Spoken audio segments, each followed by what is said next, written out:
Last one I have for you, and I think I know your answer based on the rankings you gave earlier, but is there a guy who didn't go in those first two rounds that you could see being kind of like the next Terry McLaurin, where he fell, but then ends up still being kind of a monster despite other Oh, guys having the draft pedigree? And I remember there's a name I heard on that list of the top 10. Is that your yeah. answer? Yeah, Bryan Edwards, the wide Yeah. receiver out of South Carolina. He was the first pick in the third round, so this isn't exactly going on a bold prediction. I'll tell you, if he was able to work out at the combine, I mean, he'd have been a top 2 round pick no matter what. He Hmm. broke records at South Carolina, I think, for the most consecutive catches.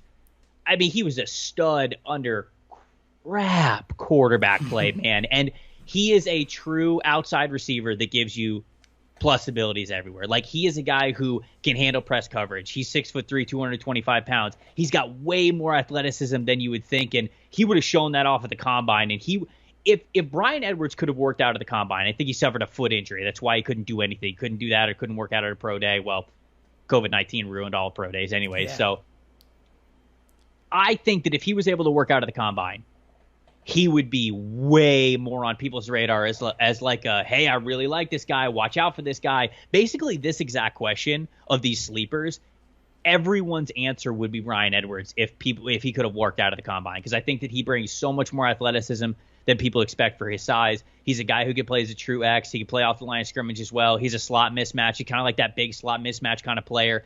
And again, he made chicken salad out of chicken poop, if you will, from South Carolina's quarterbacks over the last couple of years. And so I'm a big Bryan Edwards fan. I think that he's going to have a really nice career. Make sure to take his name down, folks. Bryan Edwards, absolutely. What is up, you fantasy wolf? Thanks so much for tuning in. If you haven't already, share your thoughts in the comments, check out some more videos, and join the newest Wolfpack by subscribing below.